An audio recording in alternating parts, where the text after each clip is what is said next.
At the Thanksgiving dinner, my son said, "Shut up, Mom, nobody cares." I just stood up and left. Then I stopped paying their loans, withdrew the money, and left the country. The next day, 35 missed calls. That single sentence, those 6 cruel words, still echo in my head like the ticking of a clock I can't turn off. "Shut up, Mom." The way he said it, cold, dismissive, embarrassed, wasn't just disrespect. It was a declaration that I didn't belong anymore. My name's Evelyn Carter, and I'm 58 years old. For 32 of those years, I've been a mother to a man I used to think was my greatest accomplishment. My husband passed away 10 years ago, leaving me a modest inheritance and a paid-off home. I managed my finances carefully, invested wisely, and when my son Mark wanted to buy his dream house, I helped him. No, let's be honest. I made it possible. The mortgage was in his name, but the down payment, the emergency fund, and the temporary bridge loan all came from me. I even helped him refinance when his wife, Lauren, decided she needed a bigger kitchen and modern aesthetics. Every check I wrote was called "just until next month," and every repayment promise vanished in the same way, a polite smile and another favor asked. Still, I did it. Because that's what mothers do. Thanksgiving was supposed to be peaceful that year. Lauren wanted to host for the first time in their new house. The dining room was decorated like something out of a magazine, white candles, golden leaves, perfectly folded napkins. I arrived early, as usual, pie in hand and heart too full for my own good.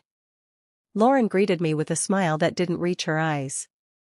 "Oh, Evelyn, we didn't think you'd come so early.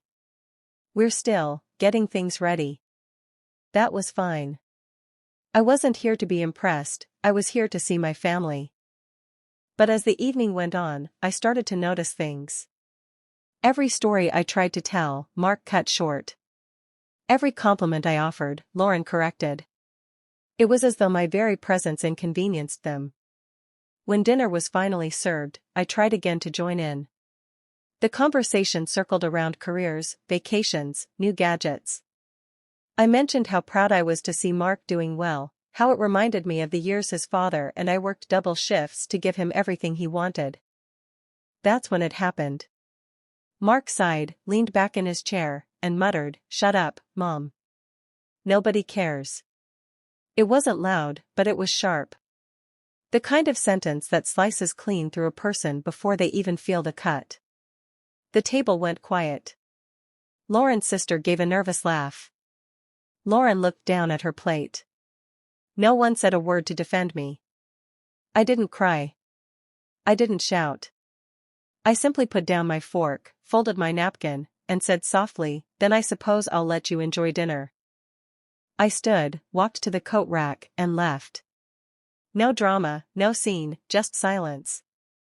On the drive home, the streetlights blurred through my windshield, and I realized something strange.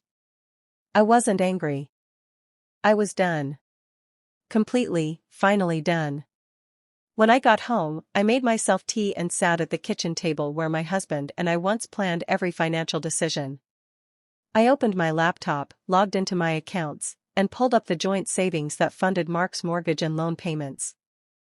Every month, I'd been transferring money to keep them afloat.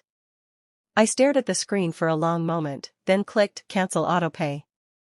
That single click felt like reclaiming my spine.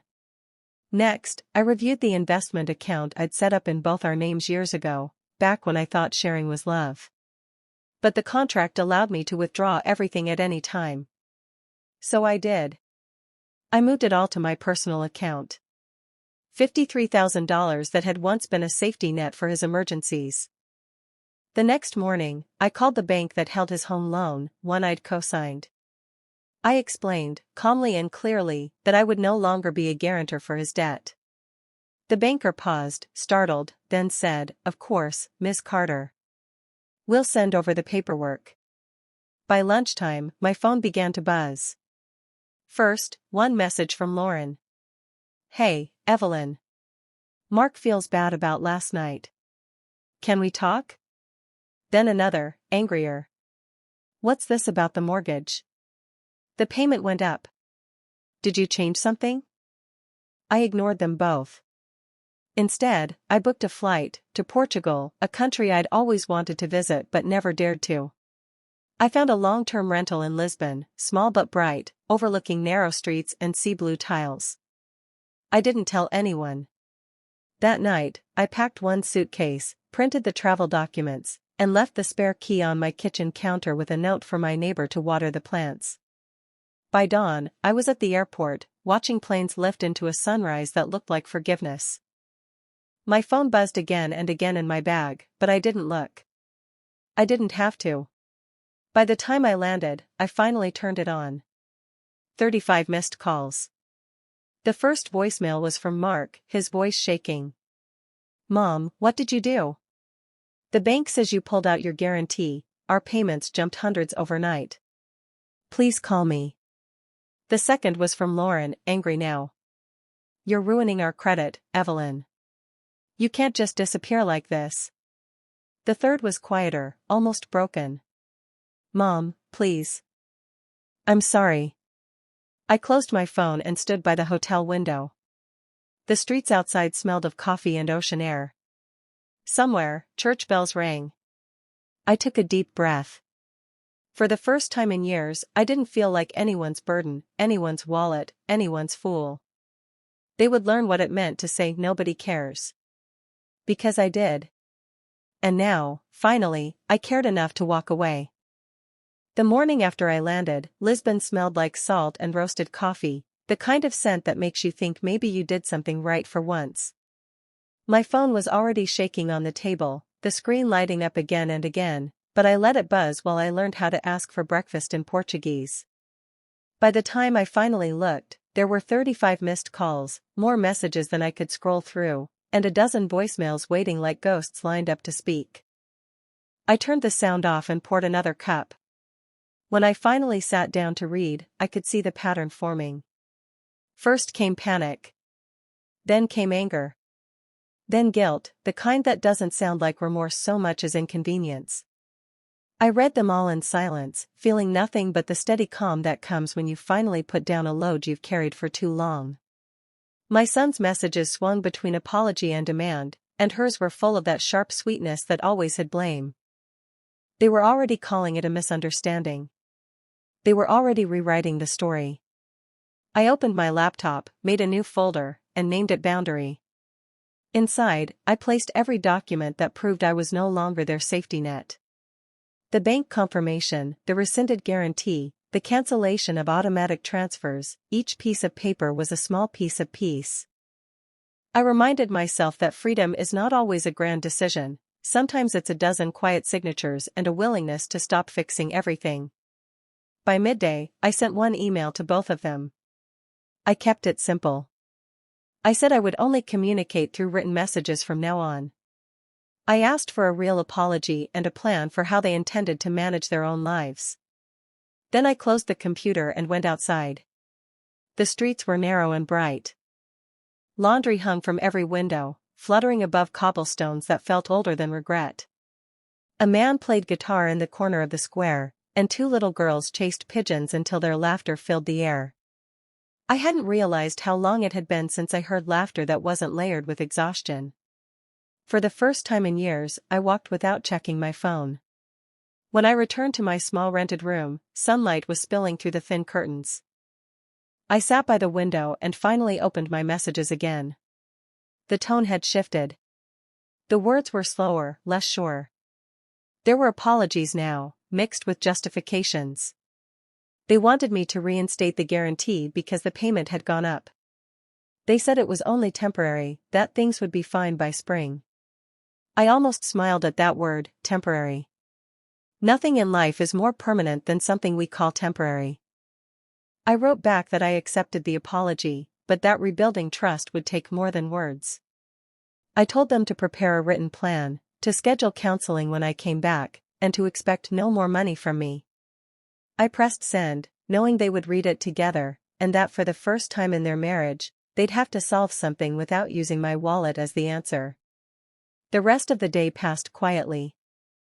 I walked down to the waterfront and watched ships slide in and out of the harbor, each one carrying people who had chosen to leave something behind. I thought about how leaving doesn't always mean running away. Sometimes it's returning to yourself. That night, I cooked a small meal, listened to the unfamiliar sounds outside, and realized I hadn't felt lonely once since arriving. When the street lights flickered on, I checked my messages again. There was one new email, short, hesitant, almost human. They had sold the motorcycle, tightened their budget, and were applying for extra work. It wasn't much, but it was something. I replied with a picture from my window, a slice of blue sky, white walls, and a cup of coffee cooling on the sill. I wrote only a few words beneath it, telling them I was fine and that peace could look very simple if you let it. Later that night, I sat on the narrow balcony, listening to the soft hum of the city. I thought about all those missed calls waiting in my phone, about how every one of them marked a boundary finally respected by silence. They would learn to stand on their own now. They would struggle and maybe curse my name for a while, but one day they might understand that this was not revenge, it was release. The sea breeze carried a faint chill, and somewhere a bell rang for evening mass. I closed my eyes and breathed in the quiet. For the first time in a long time, I belonged entirely to myself. The first week in Lisbon passed like a dream stitched together with small routines. I woke with the sunrise, drank coffee by the window, and walked until my feet ached from uneven stones. The silence became its own kind of company. Every time I thought about the chaos waiting inside my phone, I let the waves drown it out. But peace never lasts unchallenged. On the 7th morning, I finally opened my email again. There were messages from the bank, polite reminders from my accountant, and a long letter from Mark. It wasn't cruel this time. It was desperate. He wrote that the new payment had gone through, but barely. They had borrowed from friends, maxed one credit card, and now the utility company had sent a warning. He ended the letter with a single sentence that stopped me. He said he missed me. I sat for a long time, staring at those 3 words, wondering when my son had forgotten that missing someone is supposed to come before using them. I closed the laptop without replying. Guilt came in small waves, but it no longer owned me. Mothers are trained to rush toward need, to fix every broken thing, but fixing him was how I'd broken myself. The next day, I visited a local market. The air smelled like grilled fish and oranges, and for a moment, I forgot I was anyone's mother. I was just a woman choosing fruit, listening to the vendors shout prices in a language that rolled like music. A little girl dropped a coin near my foot, and when I bent to pick it up, she smiled and said thank you in perfect English. I told her she was welcome, and when she ran back to her mother, I felt something warm move through me. Maybe we never stop being mothers, but we can choose where to spend the feeling. Back in my room, I checked my messages again. There were no apologies this time, just a short update from Lauren saying they had spoken to the bank and were trying to refinance. I almost admired her for it. Beneath all her arrogance, she was at least doing something. Maybe necessity was finally teaching them what I couldn't. That night, as I sat by the window, the guilt returned for another round. It whispered that I'd abandoned them, that I'd gone too far. I thought about calling, about saying something gentle to ease the ache, but I remembered the dinner table, the look on his face when he told me to shut up, and the room full of people who said nothing. Silence had started this. Silence would finish it. The days began to blend together. Mornings were for walking, afternoons for writing in the small notebook I'd bought at the corner shop. I started to record everything I wanted to forget, the sharpness of that Thanksgiving moment, the endless calls asking for money, the way my voice had shrunk over the years from yes to maybe to nothing at all. By writing it down, I was giving it a place to live that wasn't inside me. One afternoon, while the city rested in the heat, my phone buzzed again. I ignored it at first, but curiosity won. It was an email from Mark, shorter than usual. He said they had made the second mortgage payment on their own. It wasn't easy, but they did it. He also said he understood now why I left. He said maybe it was time for him to grow up. I read it 3 times. No excuses, no pleas, no bitterness. Just understanding. I didn't cry, though my eyes stung in that quiet way that means something inside you is shifting. I typed a reply that was simple and true. I told him I was proud of him and that healing starts when people stop expecting others to rescue them. Then I closed the laptop and went outside to watch the sunset from the hilltop. The sky was streaked with golden coral, and the city lights were beginning to blink awake. Somewhere below, I heard music playing from a cafe. People were laughing, clinking glasses, living without needing to apologize for existing. I realized I was one of them now. I wasn't a shadow orbiting someone else's life anymore. Later that evening, as I walked back to my small apartment, a thought settled into my chest like a final answer. I didn't come here to disappear. I came here to return to the woman I was before guilt and obligation swallowed her whole. The calls, the anger, the silence, they weren't punishment. They were lessons. And the lesson was simple. Sometimes the kindest thing you can do for the people you love is to stop cushioning them from the world. Let them feel the hard edges. Let them stumble. Let them learn that your silence isn't absence, it's space for them to finally listen. When I went to bed that night, I left my phone on the table instead of beside me. The screen stayed dark until morning, and for once, so did my thoughts. 2 weeks passed before I heard from them again.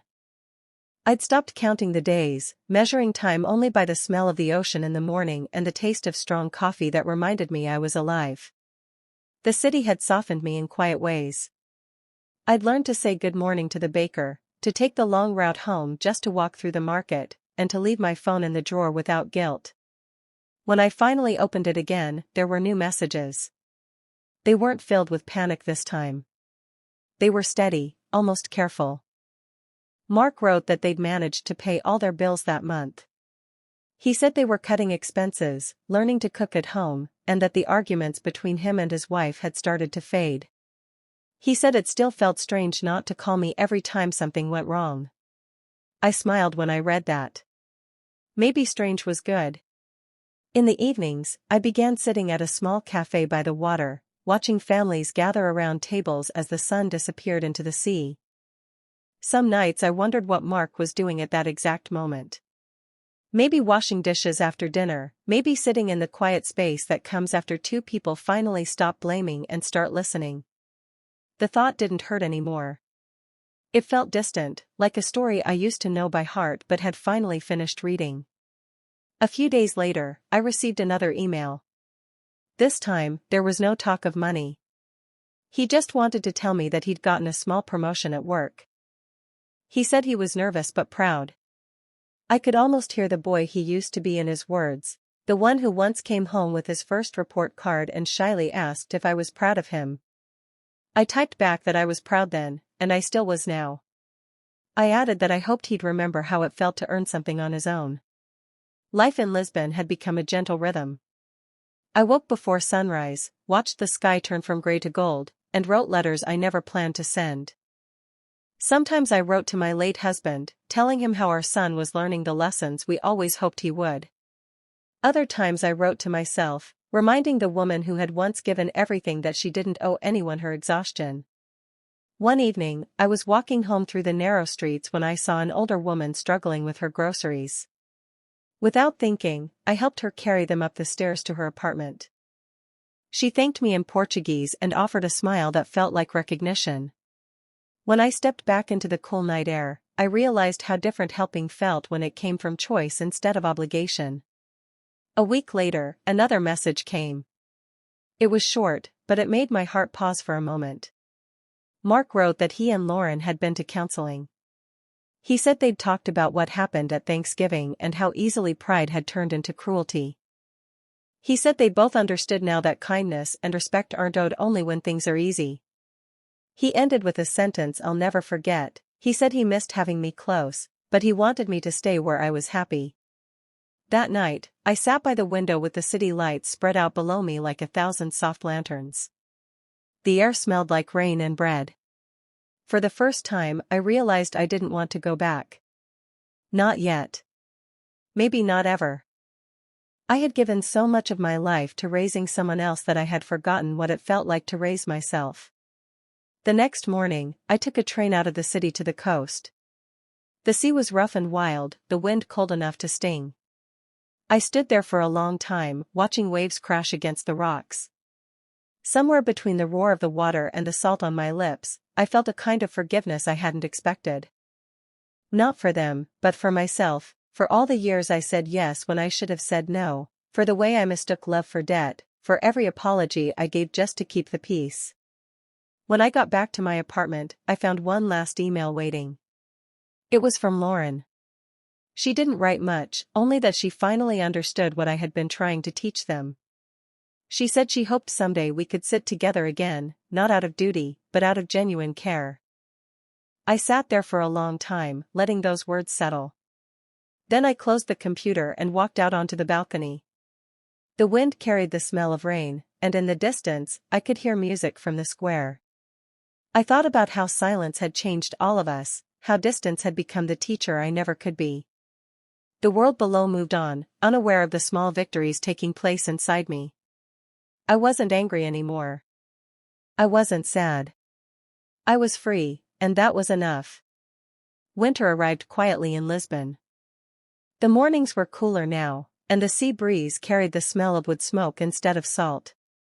I'd grown used to my small routines, the sound of church bells, the chatter from the bakery downstairs, the way the city glowed gold just before sunset. Life had become steady, unhurried, peaceful. I had stopped waiting for news from home. Then, one morning, I found an envelope slipped under my door. It was thick, American postage, my name written in handwriting I knew better than my own. I sat for a long time before opening it. My son's writing looked more careful than it used to, like he'd taken his time. The letter began with an apology. Not the quick, hollow kind I'd grown used to, but something real. He wrote that he had replayed that Thanksgiving dinner 100 times, trying to understand why he said what he did. He said he wasn't angry at me, not really, that he'd been angry at himself for still needing my help, for not being the man he thought he should be. I could almost hear his voice in the words, slower, steadier, older somehow. He told me that he and his wife had been working things out. The first few months were hard. They argued, blamed each other, and nearly lost the house when one payment came in late. But instead of calling me, they found a way. She took a second job. He sold more than just the motorcycle. They stopped buying things they didn't need, started cooking dinner together, started talking again. He said they learned how to stand without leaning on anyone else, and it changed them. Halfway through the letter, I had to stop reading. My hands were trembling. For years, I had dreamed of this version of my son, the one who finally understood responsibility, who didn't see me as a safety net but as a person. And here he was, writing to tell me he had found that person on his own. He ended by saying that they wanted me to come home for spring. Not to fix anything, not to pay for anything, just to visit. He said he wanted to make me dinner this time, that he'd learned how to roast a turkey properly and that the table would always have a seat for me. I folded the letter carefully and set it beside the photo of him I kept on the table. I didn't cry, though something inside me softened in a way it hadn't in years. Forgiveness, I realized, isn't a single moment, it's a long walk back to yourself, and sometimes the people you love start walking too. That evening, I walked to the shore. The waves were calm, the sky pale and soft. I thought about home, about the house waiting for me, the one filled with memories of the husband I'd loved and the boy I'd raised. I thought about how strange it felt to miss something without wanting to return to it just yet. For the first time, the idea of visiting didn't fill me with fear or resentment. It just felt possible. Not to pick up where things left off, but to start from somewhere honest. I didn't know if I would go yet, but I knew I could. And that was enough. As I walked back through the narrow streets, lights flickered on one by one, and laughter drifted from open windows. The city felt alive in a way that mirrored my heart, quiet, but steady. I stopped at my favorite cafe and ordered tea instead of coffee. When it arrived, I raised the cup slightly toward the night sky, a small, private toast to all the things that had finally learned to stand on their own. Later that night, I wrote my son back. I told him that his letter meant more to me than he could imagine. I said I was proud of the man he had become and that I would think about coming home when the spring flowers bloomed.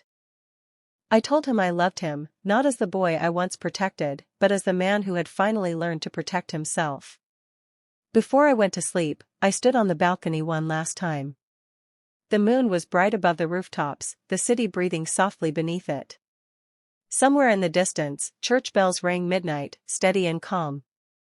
I closed my eyes and whispered a quiet promise to myself, to never let love cost me my peace again. Spring arrived before I noticed. The trees that lined the river had turned green again, and the air in Lisbon had softened, carrying the scent of blossoms and bread. I'd been there for almost 6 months. My days had become a pattern of quiet rituals, morning walks by the sea, long afternoons at the cafe, letters written but never sent. I was content, maybe for the first time in my life. One morning, I woke before dawn and watched the first light spill across the tiled rooftops. Something inside me stirred, a small, steady tug. Home. Not the house, not the past, but the people waiting for me to forgive them and maybe to forgive myself. I hadn't decided to go back until that moment. It wasn't guilt that pushed me, it was peace. I wanted to see what had grown from the silence. 2 weeks later, I boarded a plane back to the States. The flight was long, but I didn't feel anxious. I watched clouds drift beneath the wings and thought about how much had changed since the night I walked out of that dinner. When the wheels touched down, I felt calm instead of heavy. I'd left as a mother who'd been told to shut up. I was returning as a woman who finally knew when to speak. Mark met me at the airport. He looked older, tired in a real way, but grounded. For a moment we just stood there, unsure of what to do. Then he stepped forward and hugged me, tight, without words, without pride. I didn't realize I was crying until he whispered that it was okay. The drive to their house was quiet. The neighborhood looked the same, but something in the air was different, slower, simpler. When we pulled into the driveway, I saw that the garden had been replanted. There were fresh flowers where the old ones used to die from neglect. The front porch light was fixed, and the house looked lived in, not performed for. Lauren opened the door before we reached it. For the first time since I'd met her, she looked nervous. She didn't try to explain or fill the silence with excuses. She just said welcome, and I nodded. Inside, the table was already set. Nothing fancy this time, no decorations, no candles, just real food and laughter that sounded unpracticed but genuine. We ate slowly, talking about ordinary things. Work, neighbors, the weather. It felt natural in a way it never had before. After dinner, Mark stood and handed me an envelope. Inside was a check for a small portion of the money they still owed me. He said they couldn't pay it all yet, but they wanted to start. I didn't take it to settle a debt, I took it because I saw what it meant. It was proof that they were standing on their own 2 feet. Later, when the dishes were cleared and the house had gone quiet, I stepped out onto the porch. The night was cool, the same as it had been the last time I stood there, only now the silence didn't hurt. Mark joined me, leaning against the railing. He didn't speak for a while. When he finally did, his voice was low. He said he understood why I left. He said it had to happen. I told him it wasn't about punishment, it was about learning where love ends and self-respect begins. He nodded and didn't argue. For the first time in years, we didn't need to explain ourselves to each other. When I returned home that night, I unpacked my suitcase and placed the photo of Lisbon on my dresser. It felt right to keep it there, a reminder of the woman I found while everyone else was learning to find themselves. The house felt smaller now, but in the best way. It was enough. Over the next few weeks, life settled into a gentle rhythm again. Mark and Lauren visited often, never empty-handed, never asking for anything. Sometimes we cooked together, sometimes we just sat and talked. There was still space between us, but it was healthy space, the kind that lets love breathe. One afternoon, while we were planting flowers in the yard, Mark looked up from the soil and smiled. He said he still couldn't believe how much had changed. I told him that sometimes losing comfort is the only way to find strength. He nodded and went back to planting, and I realized I didn't need to say anything else. That night, I sat by the window with a cup of tea, looking out at the garden. The moonlight fell across the flowers, soft and forgiving. I thought about all that had happened, the pain, the silence, the distance, and I felt only gratitude. The life I'd rebuilt wasn't perfect, but it was real. I had learned that love isn't measured by how much you give, it's measured by how much peace it leaves you with. Somewhere inside the house, my phone buzzed with a new message. It was from Mark, a simple thank you for dinner and for coming home. I smiled, set the phone face down, and closed my eyes. The world had finally gone quiet, and this time, it was the kind of quiet that meant everything was exactly as it should be. The weeks after that letter felt lighter. For the first time in years, my life wasn't divided between giving and regretting. My mornings were quiet and full, coffee in the garden, slow walks through the market, little moments that once slipped past me while I was too busy fixing someone else's life. Peace no longer felt foreign. It felt earned. Then one afternoon, as I was watering the lilies, my phone began to ring. The number was unfamiliar, but something in my chest told me to answer. The voice on the other end was calm, deliberate. It was a woman from the bank, saying my name like it carried history. She told me that Mark and Lauren had finished paying off their mortgage. Paid in full. My name had already been removed from every document, every account, every trace of obligation. I couldn't speak. I sat down in the grass, the sun warm on my back, the earth cool beneath my hands. When I finally found my voice, all I could say was thank you. Not to her, but to the universe, to whatever quiet force had guided me toward the strength I didn't know I had. That evening, Mark called. His tone was steady, but I could hear the pride underneath. He said they had been working hard for months, saving every spare dollar, living simply. They hadn't wanted to tell me until it was done. He said it wasn't about proving anything, it was about gratitude. About finally giving me back what I had once given them, peace of mind. I listened, smiling, tracing the edges of the table as he spoke. There was no tension, no pleading, just two adults talking like equals. When we said goodbye, I realized something had shifted permanently. I was no longer the mother who had to rescue. I was the woman he now looked up to. Later that week, a letter arrived from Lauren. I hesitated before opening it, expecting formality or obligation. Instead, it was gentle. She wrote that she had spent years trying to live up to her own expectations, and in the process, she had treated me like a threat instead of family. She said she'd been wrong. Truly wrong. She thanked me for leaving, for forcing them to face the mirror. At the bottom of the letter, there was a single line written in a different hand. Mark's handwriting. It said simply, "We saved a seat for you next Thanksgiving."